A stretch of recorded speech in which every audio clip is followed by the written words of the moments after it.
You know that feeling, right? That quiet, persistent hum of unease that settles deep in your bones. The one that tells you the world isn't quite as it should be. That every city, every corner, hides a sliver of danger. I certainly did. For 3 decades, that hum was the soundtrack to my life, the very foundation of my work. So, when the news channels, from the behemoth BBC and the venerable Reuters to the sharp-edged Al Jazeera, all simultaneously zeroed in on Changi Airport, describing a scene of unprecedented human tide, it caught my attention. It wasn't just an airport anymore. It was the bleeding edge of human hope. People were weeping, shouting, praying. They all echoed the same sentiment, a desperate mantra. Just get us into Singapore. The ticket price can be 10 times. We don't care. They weren't tourists, they said. This was about survival, a sanctuary in a world that felt like it was teetering on the edge of social fragmentation and rampant distrust. And right there, in the eye of that immense human storm, stood a British professor, a scholar who had dedicated 30 years to proving, definitively, that big cities could never truly be safe. I was that professor. I'd confidently dismissed all the whispers about Singapore as pure fiction, a carefully crafted mirage. I boarded that flight from London, determined to personally dismantle the illusion.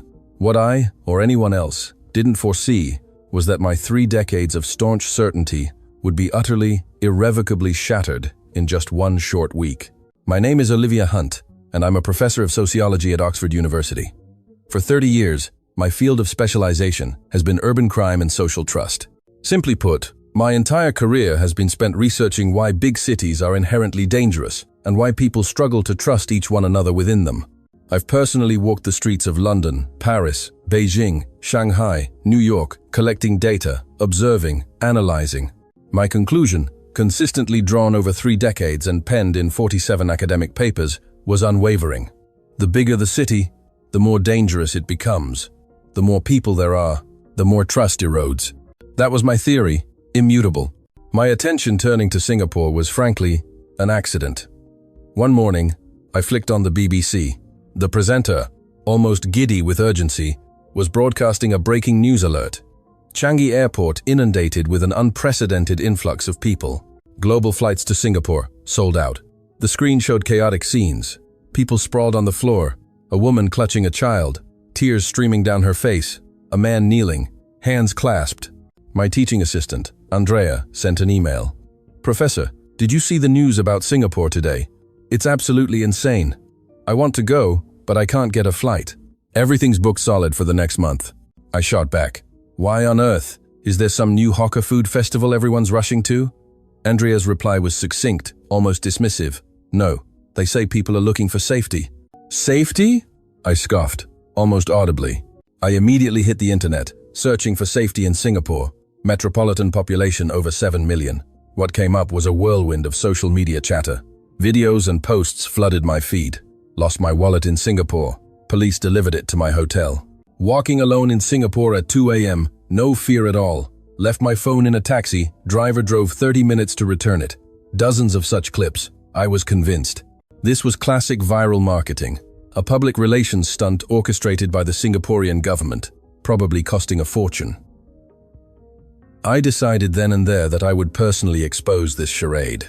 I even had a preliminary title for my next paper, The Fictionality of the Singaporean Safety Myth, an Empirical Validation Report. The problem? Flights. My search revealed what Andrea had said was true. Direct flights from London to Singapore were gone. Connecting flights? All gone too. Eventually, I applied for an emergency research trip through the university and, with considerable difficulty, managed to secure a single seat on a flight. On board, a German man in his late 42nd struck up a conversation. "You're going to Singapore too?" he asked, his voice strained. "For research," I replied, curtly. "For my son," he said, his eyes bloodshot, raw with exhaustion.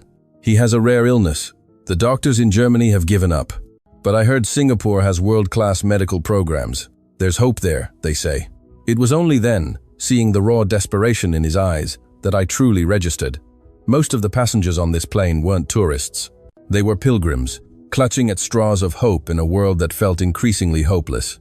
We touched down at Changi Airport around 11 p.m. The moment I stepped off the plane, I felt that familiar knot of tension tighten in my stomach. 30 years of habit. Airports in big cities are notorious breeding grounds for crime.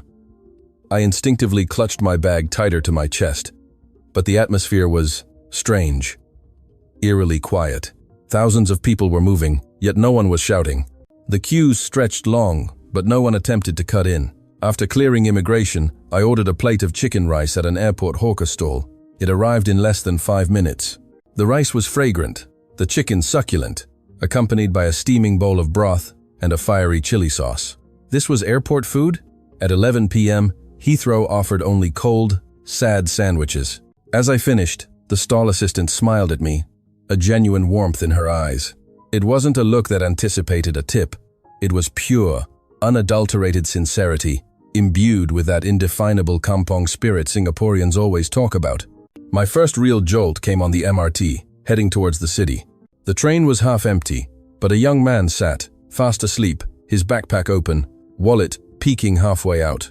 On the London Underground, that wallet would be gone in 3 seconds flat. Here, no one even glanced at it. The young man slept on until his stop, his wallet undisturbed.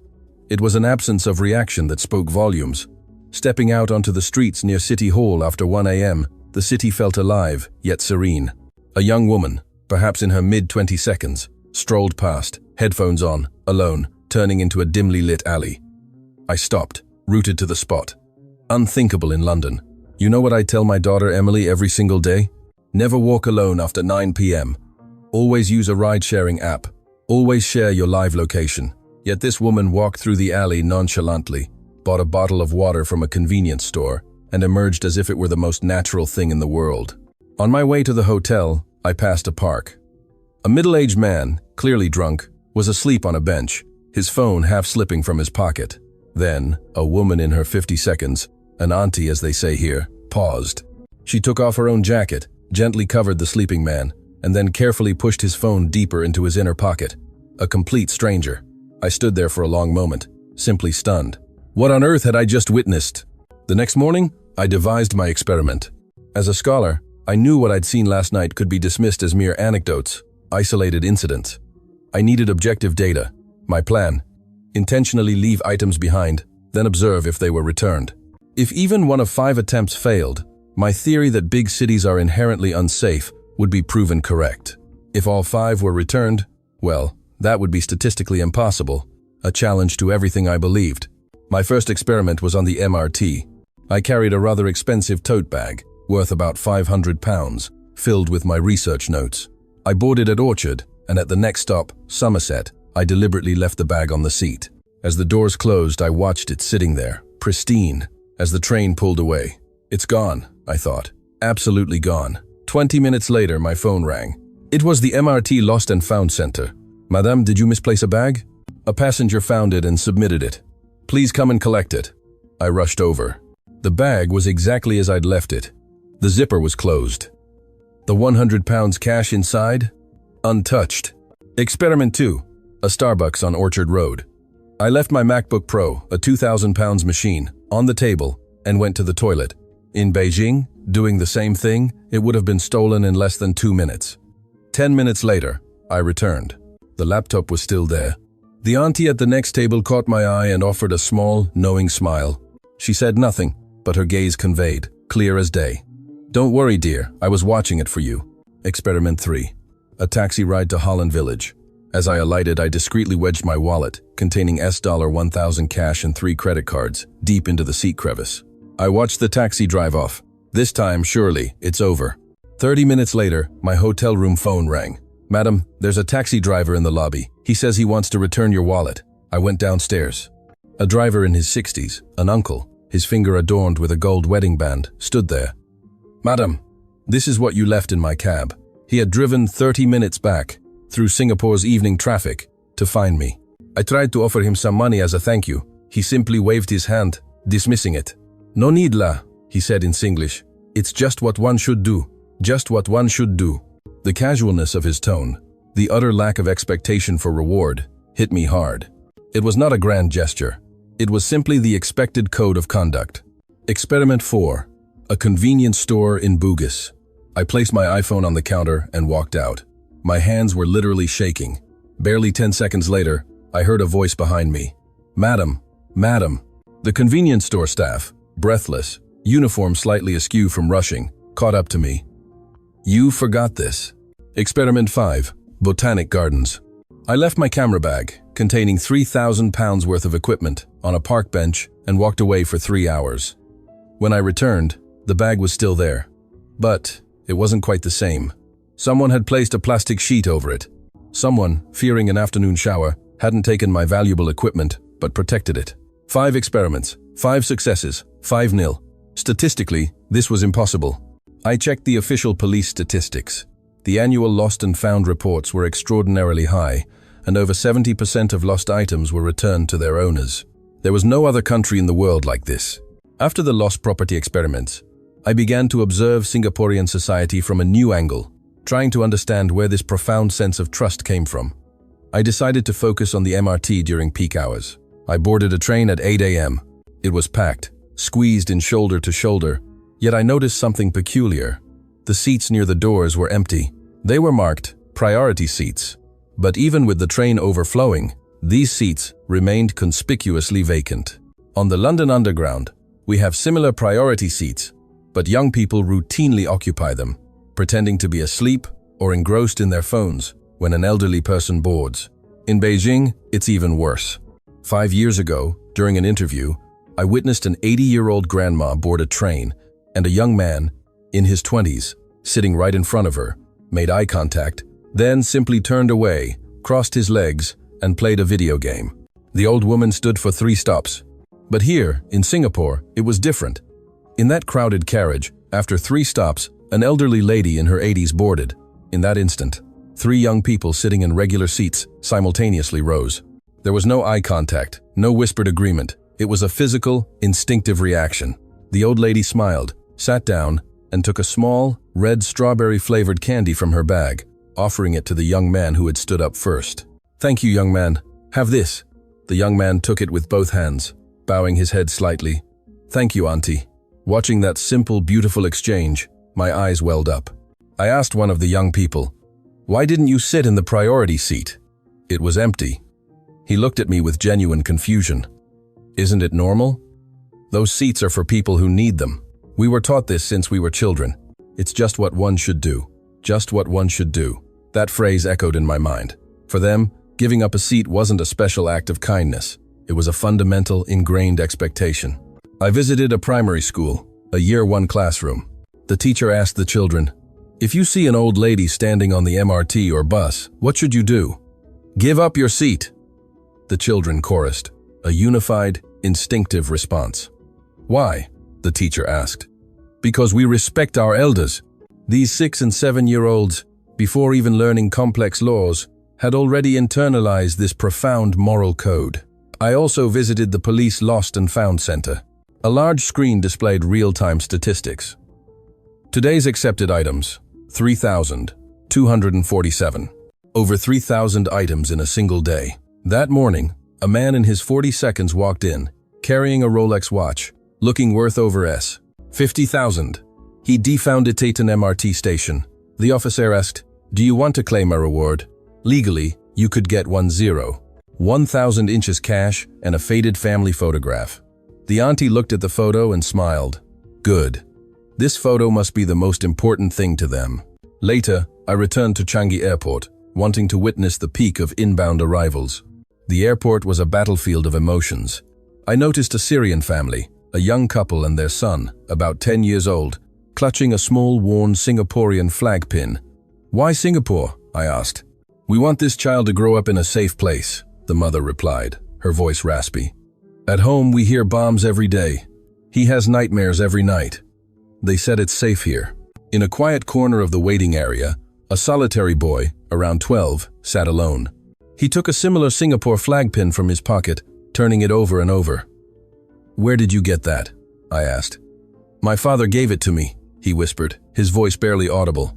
"He studied here, in Singapore, a long time ago. He said, if I just came to Singapore, everything would be okay. Where is your father now?" The boy's eyes trembled. "In heaven." I was speechless. This child, clutching his father's last words, had come here alone. I also saw an 8-year-old Indonesian girl in a wheelchair, suffering from a rare, debilitating disease. Her mother said doctors in Jakarta had given up hope, but they heard Singapore had pioneering medical programs and advanced techniques. The girl looked up at me, her eyes wide with innocent hope. "Sister, if I go to Singapore, will I be able to walk?" I couldn't answer. I could only nod. The sheer weight of hope placed on this small island nation was staggering. Was Singapore's safety only operational during daylight hours? I decided to embark on a series of late-night street interviews. My first stop was Clark Quay, around 11 p.m. Young women in their 20s moved about freely, alone, some with headphones, turning into dimly lit lanes. I followed one into an alley, the streetlights sparse. In London, this would be an absolute no-go zone. I asked a young woman, "Aren't you scared walking alone at night?" She looked at me, a blank expression, as if she'd never seriously considered the question. Scared? Why? There are convenience stores everywhere, it's bright enough. Later, past 1 a.m., I saw women jogging alone along the Singapore River, headphones in, wearing shorts. In London, doing something like that at night would be considered sheer madness. That night, I also went back to the medical center. The Indonesian girl in the wheelchair was there, a volunteer gently pushing her down a corridor, their movements slow and soft. In the lobby, I found the German man from my flight, the father whose son had the rare disease, weeping. "Are you all right?" I asked, cautiously. He gripped my hand, tears streaming down his face. "They said my son can be treated. The Singaporean medical team said there's a possibility. In Germany, they said it was impossible." He shook his head, overwhelmed. Coming to Singapore, it was the best thing I ever did. On my way back to the hotel, I tried walking alone at 2 a.m. In my 52 years, I had never once walked alone at 2 a.m. in London. Never. But here, I wasn't afraid. For the very first time, the darkness didn't feel menacing. Everything, it seemed, was perfect. Lost items returned, elders respected, nights safe. Singapore truly felt like a utopia. However, that evening, I encountered another face of Singapore, one less polished. Walking back to my hotel from the medical center, I passed a small alley near a hawker center. It was around 9 p.m. A few middle-aged men were standing outside a zichar stall, smoking and drinking beer. As I walked past, one of them looked directly at me and bellowed, "Oi, another foreigner, queuing up again, eh? Honestly, is Singapore a refugee camp now, or what?" His words were clearly aimed at me, and my heart sank like a stone. I pretended not to hear and walked on. But another man chimed in, "They come to our hospitals. Don't pay. Just get treated. We bust our backs paying our polyclinic fees, and these buggers just waltz in and use our resources? Think we're fools, huh?" I stopped, my mouth dry, my body rigid. They might have been drunk, but their eyes were sharp, filled with a cutting resentment. I said nothing, fleeing the alley quickly. Laughter followed me. Back at the hotel, it took a long time to calm down. My hands were trembling. Was I unwelcome? Was all the kindness and consideration I'd experienced these past few days merely a superficial veneer? A few days later, a similar incident occurred. Passing the staff lounge at the medical center, I overheard a conversation. "That foreign professor is here again today," one voice said. "She comes every day just taking photos." "What exactly is she trying to write anyway?" Another voice chimed in. "Yeah, honestly, she's a bit of a bother, you know. Asking so many questions right in front of the patients. Looks very inconvenient." They were talking about me. My face flushed with heat, and the coffee cup in my hand shook. I quietly slipped away from the area. That night, I video called Andrea. "What's wrong, Professor?" she asked immediately, seeing my face. "Nothing major," I said, trying to sound nonchalant. "Just heard some uncomfortable things. I don't know if I was right to come here." Andrea sighed. "Professor, that's also just what one should expect. Singapore is a place where people live. There are 5.7 million people here. Of course, some will dislike foreigners. Some are tired, irritable, some have sharp tongues. It's the same everywhere. The important thing is that most people genuinely welcome you. Don't let a few people make you judge the whole." Her words were calm and rational, but my mood wasn't so easily swayed. That night, sleep eluded me.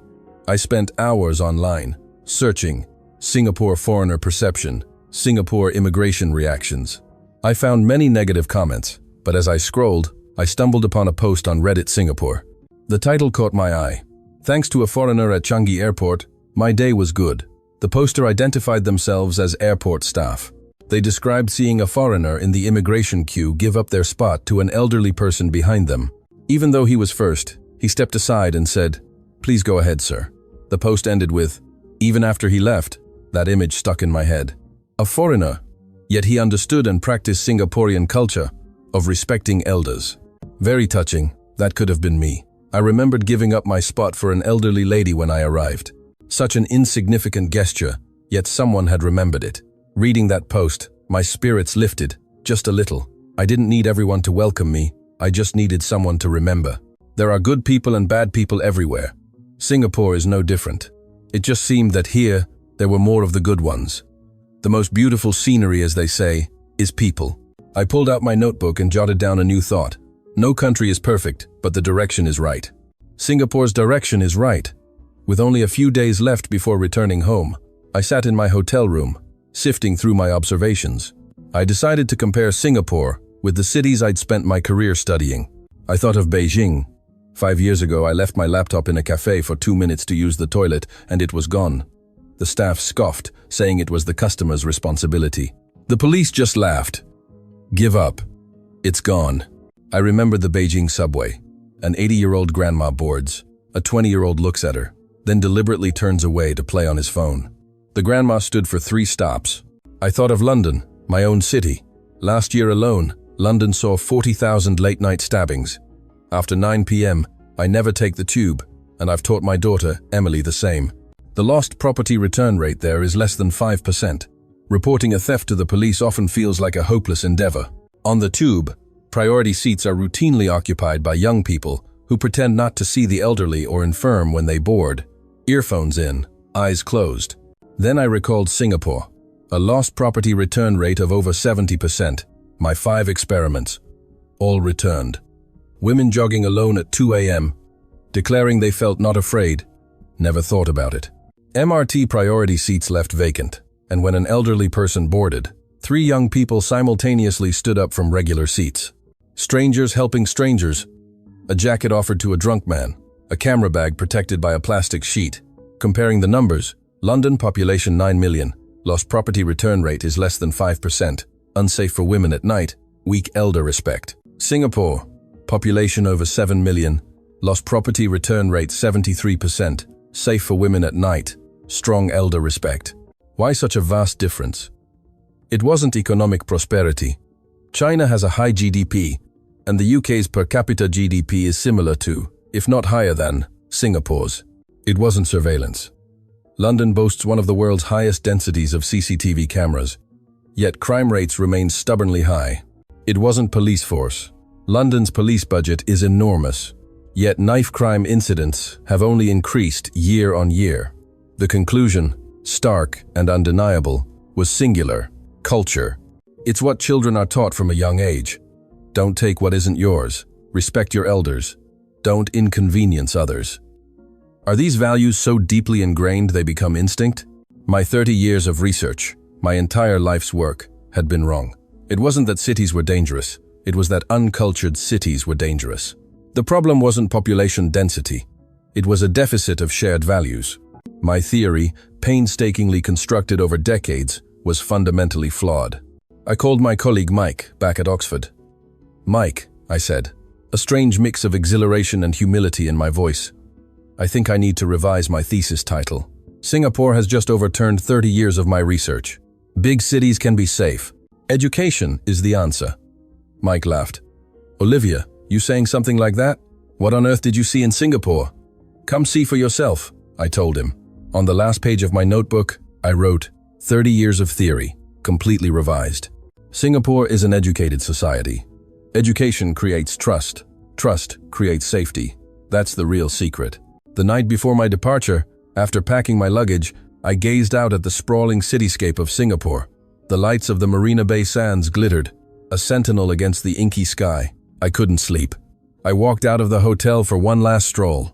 It was 11 p.m. As I walked through an alley in Orchard Road, I saw an elderly lady ahead, moving slowly, looking lost. She held her phone, seemingly unable to decipher the screen. Just as I was about to approach, a young person stepped in front of me. "Auntie, where are you going? Can I help you?" The young person gently took the elderly lady's arm and walked with her, slowly, as if taking her directly to her destination. No expectation of reward, no fanfare. Just what one should do. I watched their retreating figures for a long time. The next morning, at Changi Airport, after clearing immigration, I sat near my departure gate. A commotion erupted nearby. A foreign family, a young couple with their distraught 5-year-old, were clearly in a panic. The mother was trying to speak to the airline staff, but there was a language barrier. A young Singaporean woman, perhaps in her early 30s, approached them. "Excuse me, is everything all right? Do you need some help?" she asked, in perfect English. The woman quickly grasped the situation. A flight change had caused confusion, and calmly explained everything, guiding them towards their new gate. She even pulled a small carton of apple juice from her bag and offered it to the crying child. The child immediately quieted, sipping the juice, looking up at the kind stranger. The parents profusely thanked her. The woman simply waved her hand, smiled, and said, "No worries, have a good journey," before returning to her own seat, as if nothing extraordinary had happened. No name given, no reward sought. Just help, naturally, as a matter of course. Watching that, all the memories of my week here flooded back. The tote bag returned on the MRT. The taxi driver, his wedding ring glinting, driving 30 minutes to return my wallet. The priority seats. The strawberry candy from the elderly auntie. Someone covering my camera bag with plastic. Walking alone at 2 a.m., feeling no fear. The Syrian boy at the airport, clutching his father's last words. The Indonesian girl in the wheelchair, hoping to walk. The German father, weeping with relief that his son could be treated. The young person helping the lost auntie home. The woman offering juice to a crying foreign child. This was Singapore. It wasn't a perfect country. Yes, there were those who treated me like a refugee. Staff who gossiped behind my back. But they were a minority. Most people were different. People who believed helping strangers was just what one should do. People who didn't covet others' possessions. People who respected their elders. People who didn't hurt each other in the dark of night. People who gave hope to sick children. On the plane, as I fastened my seatbelt, I looked out the window at the tarmac. The aircraft slowly began to move, then accelerated, taking off. The entire panorama of Singapore spread out below me. The towering HDB flats, the glittering gardens by the bay, the calm sweep of the Singapore River, all sparkling in the morning light. It was beautiful. Not just the landscape, but the people who lived within it. I closed my eyes, already planning what I would do upon returning to London. First, I would write the thesis, the one that revised my 30 years of theory. Big cities can be safe. Education is the answer. Singapore is the proof. Then, I would tell my daughter, Emily. I would tell her that there's a country in this world where you can walk alone at night and it's okay. Where your lost things will be returned.